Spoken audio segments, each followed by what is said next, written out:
Here's the best episode of each season of What If. I am not going to be including episodes that are at the end, so like the team up episodes. I'm just strictly focusing on the individual stories of the What If. I think it's a little bit unfair to include the last episodes because, those are the team up episodes, you know what I mean? So obviously those are going to be the best episodes of, each season. So I'm not going to include those, only the individual episodes. So without further ado, let's get right into it. All right, now that we're starting with the first season of What If, which is clearly the best season of What If, they were absolutely cooking with season 1. So it was a little bit hard to narrow it down to which episode was my favorite, which I thought was the best. So what I did was I watched season 1 again and I looked at the best episodes from that season, and it came down to 2 episodes, and one of them, which I think is the best in this season, was What If Ultron won. I think that is the best episode of this season. When I first seen it, I was like, wow, this is a really good what if story to tell, because it is something that actually could have happened in the MCU. And that's what I think they should have done with the rest of the episodes for What If season 2 and 3. So this is a scenario where it's in the Age of Ultron. Ultron actually gets a hold of Vision, which is, the body of Vision. And now he's like the most powerful ever. And he has the Mind Stone. He destroys all life. And now it's just him. And now a really strong point of that is when Thanos comes, he has all the Infinity Stones. And he goes to confront Vision because, Vision or Ultron has the Mind Stone, right? So he tries to take the last stone for Thanos to complete his goal, which is the snap, right? So he sees Thanos and he's like, oh, interesting or fascinating, right? And then he just cuts him in half. Now, first of all, I didn't think it was going to be that easy, but Ultron just made it that easy. Like, it was just quick to the point. He was like, all right, let me just, I deal with everybody else. Let me deal with you now in a quick manner, something so easy as just cutting him in half. And the irony is funny too, because Thanos wants to snap half of all life, and then he gets cut in half. Like, that was the most surprising thing that happened in that episode was just Thanos dying like that. Like, it was quick. So, but I actually thought that was pretty funny. I actually enjoyed that. Obviously, I would have loved to have them fight it out.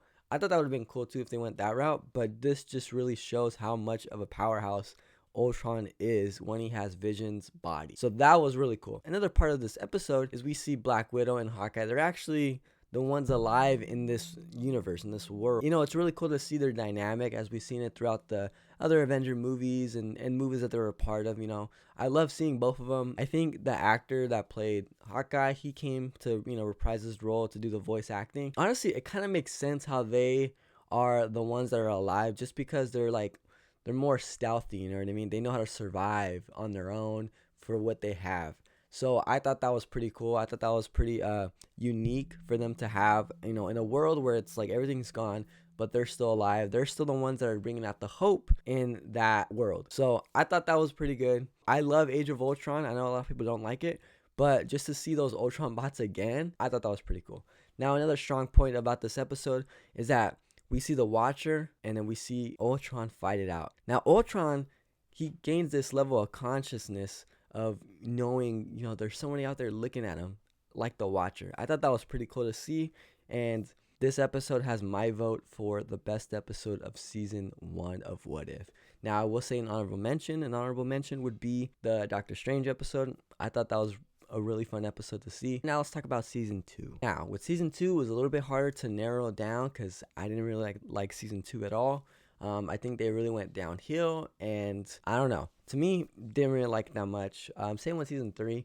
But with season 2, my favorite episode and the best episode, in my opinion, of season 2 is What If Hela Found the 10 Rings. This episode I rewatched, and I was like, okay, now we see Asgard, we see Odin, we see Hela, we see Heimdall, we see Winwu. To see how Hela could have went to a different path if Odin just made a different decision to deal with her. It's pretty crazy to see. Love the fighting scenes in this episode. I actually really do like Hela's character too, just to see her from bad to, now she's showing mercy and showing the level of power that she gains, and then she beats Odin. That whole scene, a whole team up with Winwu and Hela against Odin, that was pretty sick. I enjoyed that so much. This episode was really good. They were cooking with this episode for sure. I like the comparisons of when, in Thor 1, where Odin banishes Thor to Earth, and now he can't lift the hammer. Same thing that happened to Hela, but instead it's with the helmet if she showed mercy. So I thought it was a pretty cool comparison of what they did there. I see what they did there, and it was really cool. It was really fun to watch, and yeah, they were absolutely cooking with this episode. So that's my favorite episode for season 2 of What If. Now let's get down to the last episode. Now the last episode, my favorite episode of season 3, is the Winter Soldier and Red Guardian episode. Now, I really love this episode for 2 reasons, and other reasons too. But the reasons are, I love Red Guardian and I love the Winter Soldier. Now, you put them together, and it really makes a really fun dynamic between the two. And it also makes it better that they're the same actors who played them in real life. So, they were voicing their characters, which made it feel more alive, and it made me more excited for Thunderbolts when it comes out. And that Thunderbolts is actually one of my most anticipated Marvel movies of the year in 2025. So I'm really looking forward to that movie. I'm really looking forward to that dynamic. The fact that they both have like the serum in them, I think it's really fun. I think they could do a lot of things with them in the movie. Hopefully they do. I really hope they do. But just this episode, them teaming up for the first time that we get to see, I thought it worked. I thought their friendship worked.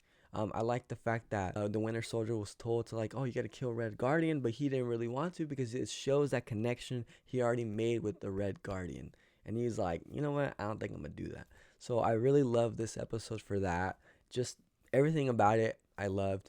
Now, season 3 wasn't really a great season. And now that I'm looking at all the episodes, I'm like, wow, this season kind of fumbled a little bit. Don't get me wrong, there were some things I liked about the season, but the fact that the most grounded episode is, the one with Winter Soldier and Red Guardian, the fact that that's my favorite episode says a lot about this season because there's so many possibilities that they could have went through for What If. Those are my favorite episodes of each season, and obviously this is my opinion, so you guys have your own opinions on which is the best episode. Now there are a lot of good episodes, especially in What If season 1, the zombies episode. I thought that was a great episode as well. Very unique to see that. Obviously they're coming out with another, I guess like a spin-off version of that Marvel Zombies that's going to come out, I think this year. I think so.